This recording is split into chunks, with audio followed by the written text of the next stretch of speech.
Hello, welcome back to my channel. So in today's video, I am going to be kind of recapping what I read for the magical readathon. In my previous video, I went over what I was planning on reading, and not all of that went according to plan. So yes, I finally finished my 4 books. As a recap, I was going for the Mage of Visual Arts Owl. So it included 4 books. I had to read something for astronomy, history of magic, divination, and charms. And yeah, without further ado, I'll kind of go over them. So for this readathon, the first thing I read was for the Divination Owl, and that I read The Simple Wild by K.A. Tucker. It's a romance. It kind of takes place in Alaska. The kind of main character, Calla, finds out that her father, who she hasn't seen in 24 years, is dying of lung cancer. And so she decides to kind of take this opportunity to go get to know him. And she meets this rugged Alaskan pilot who she can't stand him at first. And obviously it's a romance, so that changes. I gave this book 4 out of 5 stars. Really liked it. I thought it was kind of slow to start, but it was very believable, like the relationship and the development of the relationship. Yeah, definitely one of the better romances I've read in a while, because I really just keep rereading The Hating Game over and over again, and I needed something new. So after I read The Simple Wild, I had planned to read City of Girls by Elizabeth Gilbert for the Astronomy Owl, and that didn't go according to plan. I actually ended up DNFing that book. There's nothing inherently wrong with City of Girls, and I think a lot of people would like it, and the writing was very good. And I probably would have enjoyed it more if I hadn't read other historical fiction this year that was just so much better. Lovely War and Seven Husbands of Evelyn Hugo, I think, were very similar to City of Girls and just better. So I did DNF at like 40% in, nothing was happening, and I just didn't want to keep going.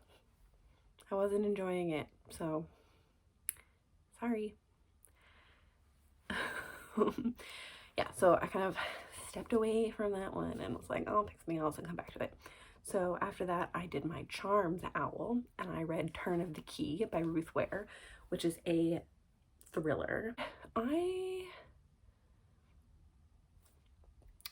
Basically, it follows this woman. I don't know if we ever get her name. It's something not like, I don't remember what her name is. Oops. We follow this woman, and she becomes a nanny for this family of girls, and kind of creepy things start happening. The house is reportedly haunted. All the other nannies before this quit within days of starting the job because they were so spooked. And yeah, so it's got like a creepy ghost vibe, and I am not a big fan of ghost stories, as in I never read them because I'm scared of ghosts. But this was like, you could kind of tell that like it wasn't really a ghost. Like the whole time you were trying to figure out like, this can't really be a ghost, and kind of just figure out what's happening. So I gave this one 3 out of 5 stars.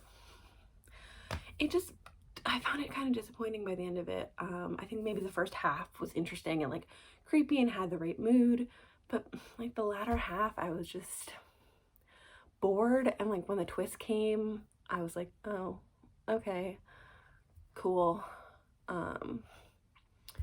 So ultimately didn't do it for me.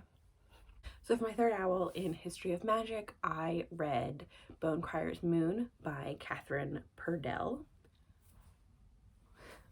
I've been waiting for this book, like, from the library for ages. I mean, like, who didn't fall in love with that cover when they saw it? Wow.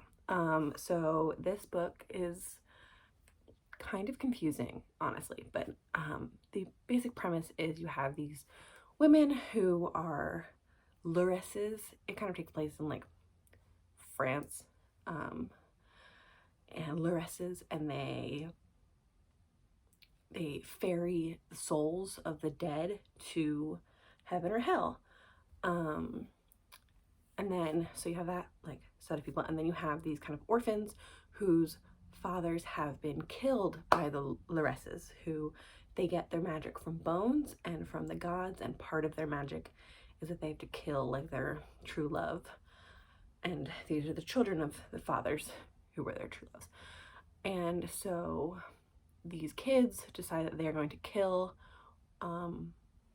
one of the, they call them bone criers, and like a bunch of stuff goes wild, and it's a big adventure story.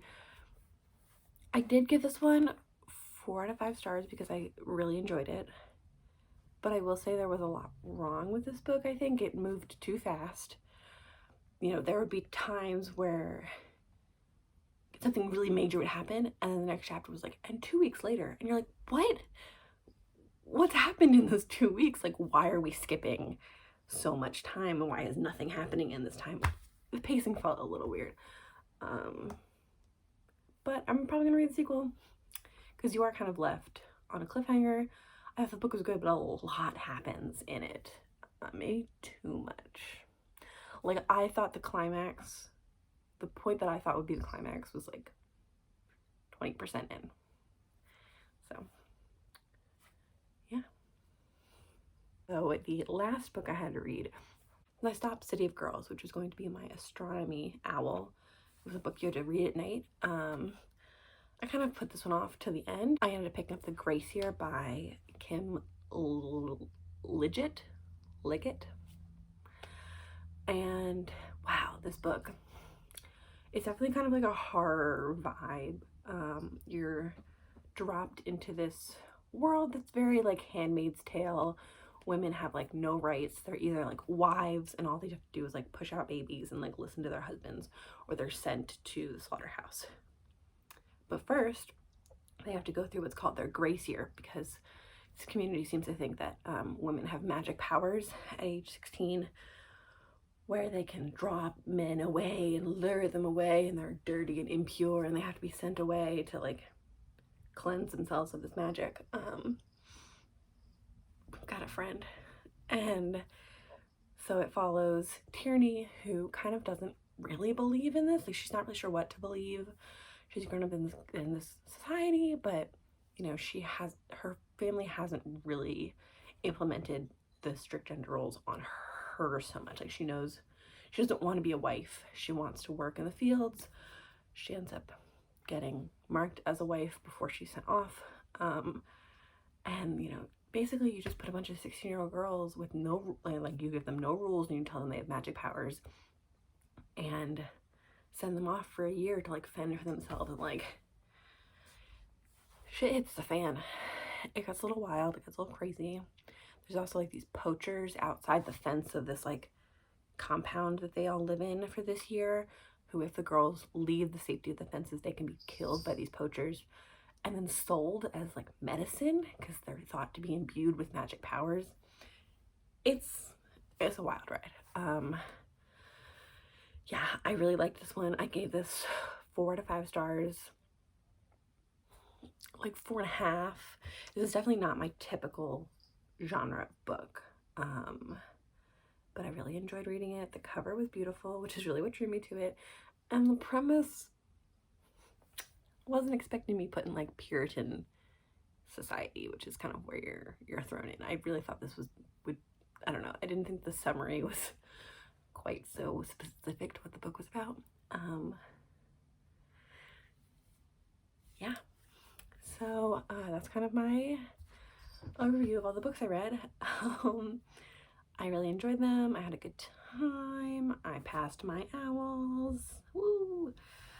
Yeah, so of these books, I would say The Grace Year is probably my favorite, followed by The Simple Wild, and then Bone Crier's Moon. And like that's them in order, but like they're all really good books. You know, I would recommend all of them. I don't think I'd recommend Turn of the Key. So sorry if you love that book. I didn't. Anyway, that's kind of my magical readathon wrap up.